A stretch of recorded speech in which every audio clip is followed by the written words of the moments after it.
Lagi kang kumakalma kapag kinakanta mo yun sa batang nasa tiyan mo. Kaya hinayaan ko lang. Matagal kong pinag-isipan kung anong gagawin sa'yo. Iiwan na lang ba kita sa may highway at hayaan may makakita sa'yo? Ang bilis ng panahon. Hindi ko na malayan. Inabot ka na pala sa safe house ng kabuhanan mo. Pero, doon mo pa naisip tumakas.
Naalala ko na galing ka nga pala sa pamilya ng manghihilot at manggagamot.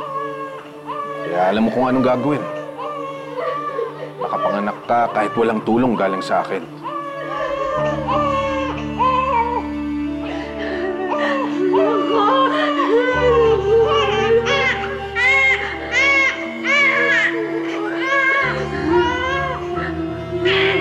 Pero siyempre, kailangan kitang parusahan para sa pagtangka mong tumakas.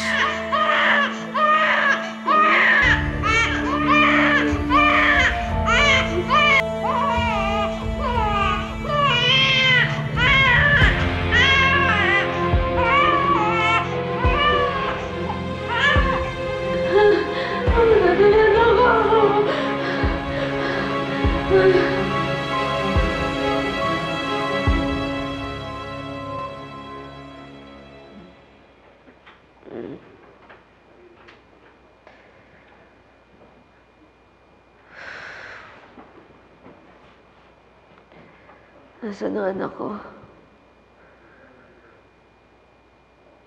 Nasaan ang anak ko? Nasaan ang anak ko?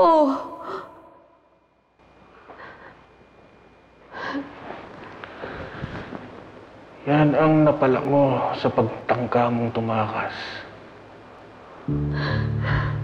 Ano ibig mo sabihin? Nasaan ang anak ko?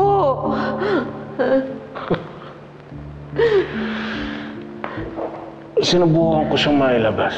Dinala ko na sa doktor. Mahina ang bata, Mira.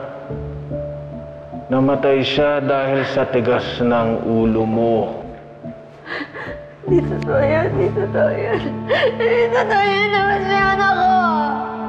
Hindi totoo yan, naman siya anak ko. Sige na. Hindi totoo yan. Pahinga ka na lang dyan! Hindi naman siya anak ko. Pahinga ka dyan. Pahinga ka dyan. Magpahinga ka dyan.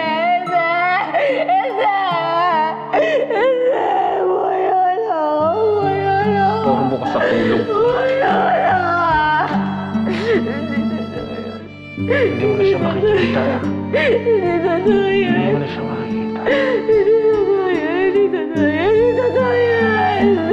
Wala ka sa akin, hindi mo na siya makikita. Maniwala ka, patay na yung anak mo. Patay na. Tanggapin mo na lang yung katotohanan ng anak. Hindi! Hindi! Ilang buwan ka pa lang sa safe house ko. Pero naging tulala ka na at hindi na makausap. Hindi ko nga alam kung paano ka nakatakas eh. Ang alam ko lang, wala kang kamuwang-muwang kung nasaan ang anak mo. Bakit mo ginagawa ito sa akin? Bakit mo ginagawa ito sa akin? Kung gusto mong malaman ang kinaroroonan ko, magkita tayo. Siguraduhin mo lang na wala kang isasama at wala makakaalam. Pag pinairal mo na naman ang tigas ng ulo mo, hindi mo na makikita ang anak mo. Wag, sabihin mo lang sa akin kung kailan at saan na. Pupunta ko. Pupunta ako.